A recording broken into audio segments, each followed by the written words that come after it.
Señores, gracias por estar con nosotros en Julio Alberto. Recuerden que este programa sale por Televisión Nacional a través del Canal 6 y también nos pueden ver a través de nuestras redes sociales Julio Alberto _TV. Si nos siguen por YouTube, suscríbanse, den like, compartan, activen la campanita y gracias a todos por acompañarme en esta aventura. Señores, yo me acordé del refrán "el que a hierro mata, a hierro muere", cuando vi que el expresidente de Brasil, Jair Bolsonaro, fue arrestado por intentar manipular una tobillera que tenía a raíz de su condena 27 años de prisión por intento de golpe de Estado. Y él intentó manipular esa tobillera, quitarse la tobillera, y se estaba tramando toda una protesta alrededor de su residencia para de alguna manera provocar una fuga. Fue parte del criterio, ¿verdad?, que se determinó para variarle esta prisión preventiva y trasladarlo hacia una cárcel de Brasil. Y me acuerdo de que al que hierro mata, a hierro muere, porque precisamente fue en el gobierno de Bolsonaro donde Luis Ignacio Lula da Silva estuvo preso y condenado a más de 8 años de prisión porque supuestamente una constructora, la constructora OAS, que estaba asociada a la constructora Odebrecht, le habían remodelado un apartamento que se lo entregaron y se lo hicieron, ¿verdad?, con todos estos vínculos de corrupción que tenían estas constructoras. Y esto, por supuesto, ustedes saben que se desató a raíz del caso Lava Jato y que luego derivó en los escándalos de corrupción de Petrobras y que a raíz de eso también derivó en el escándalo de corrupción de Odebrecht y toda una serie de situaciones que provocaron no solo la salida del poder del Partido de los Trabajadores, o sea, sino su destrucción en la oposición, porque la salida también se produjo con Dilma Rousseff, que por una maniobra fiscal que había hecho, la destituyeron del poder. Ahora, ¿qué pasa con esto? Bueno, que toda esta trama provocó que se investigara a Lula, que se condenara a Lula, que se condenara a muchos miembros de los partidos de los trabajadores, que se condenaran a todos esos empresarios vinculados a Odebrecht, a Petrobras, a Lava Jato, todos estos escándalos de soborno y de corrupción.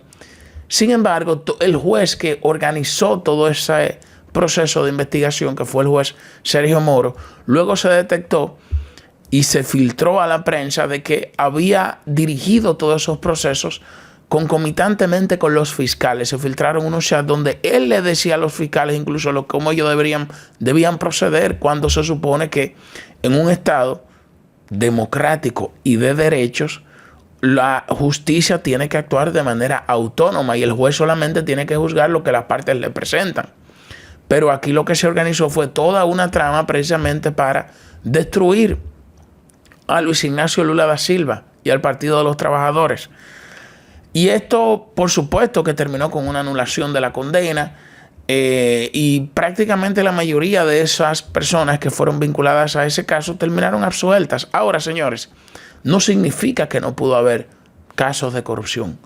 Lo que significa es que a la hora de que se formule una investigación, tienen que hacerse respetando las garantías del debido proceso y no intentando de alguna manera satisfacer el morbo mediático a través de la persecución judicial con fines políticos, que es lo que tradicionalmente se hace cuando uno ve todo ese despliegue mediático de casos de corrupción.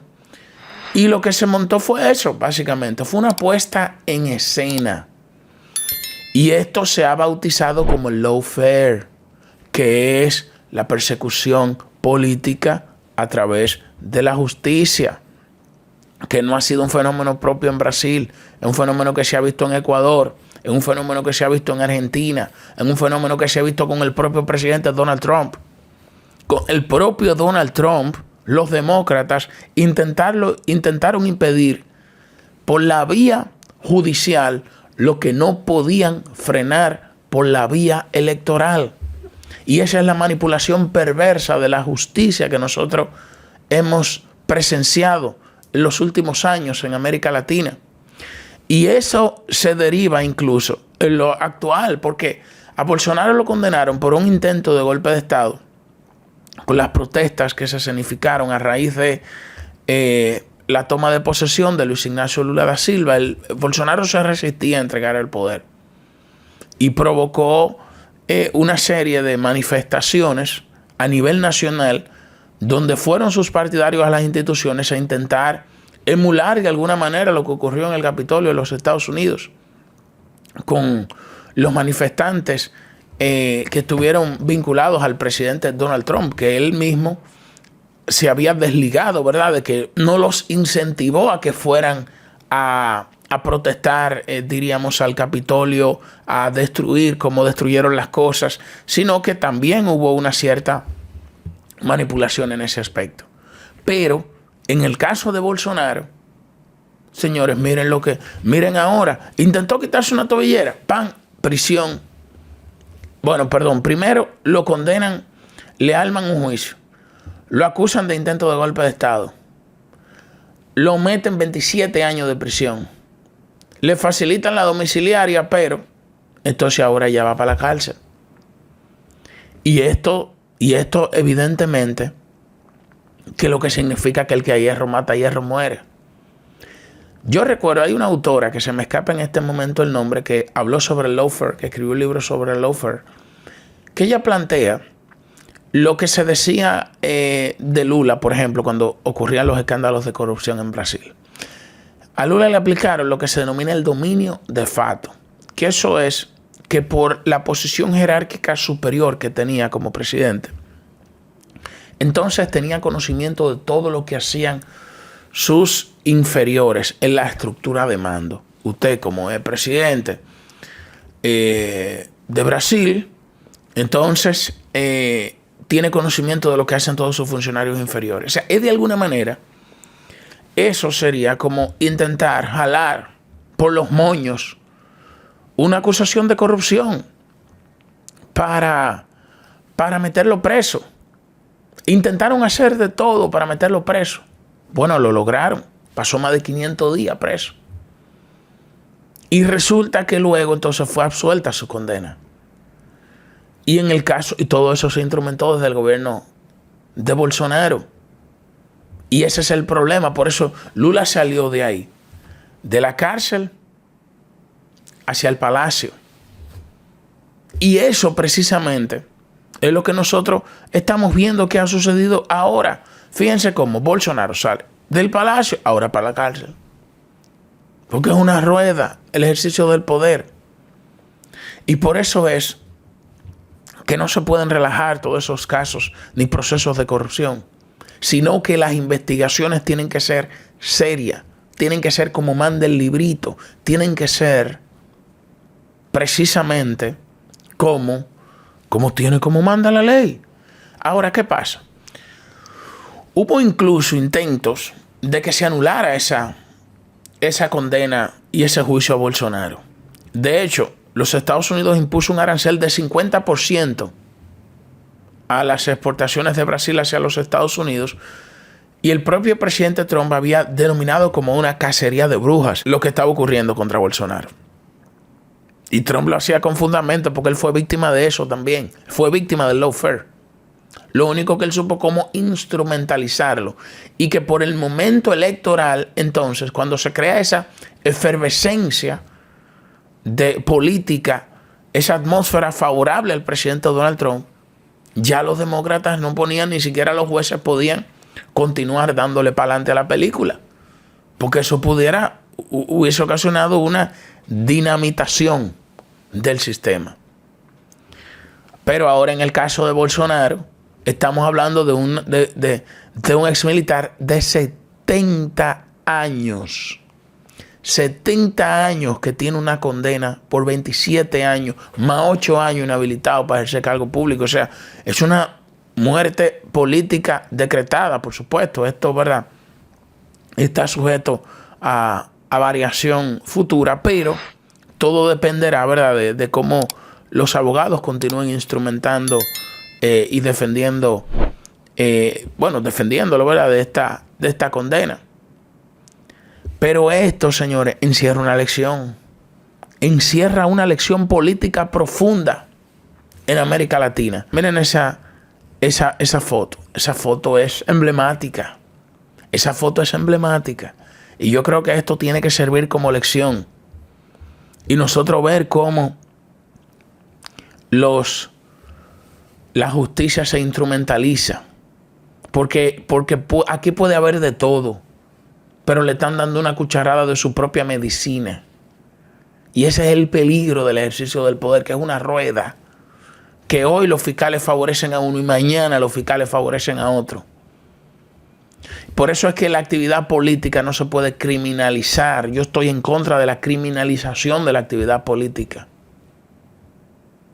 Y más bien que se pueda desarrollar en un ambiente, ¿verdad?, más idóneo, más propicio, donde los políticos no se vean sometidos a estos vaivenes. Pero es más fácil montar un escándalo, es más fácil hacer un bulto, allantar con la justicia, allantar y hacer bulto con la justicia, con fiscales que mañana mismo lo persiguen a usted. Porque esos fiscales que hoy están armando expediente a una gente, mañana se lo arman a otro cuando sale del poder. Es lo mismo, miren lo que estamos viendo nosotros en Brasil.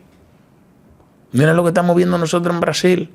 Son puntos de no retorno que lo que dinamitan la cohesión social. No significa que no se combata la corrupción. La corrupción tiene que combatirse, lógicamente. Pero su combate no puede derivar en un escándalo, porque entonces lo que se está es provocando otra cosa. Y esta es la situación que nosotros estamos viendo. Fíjense que ahora los propios seguidores de Bolsonaro lo califican como una persecución, como vergonzoso esa decisión de enviarlo a prisión. Él dijo incluso que eso se debió, que él intentó quitarse la tobillera, pero que eso se debió a que estaba consumiendo antidepresivos y medicamentos antiepilépticos.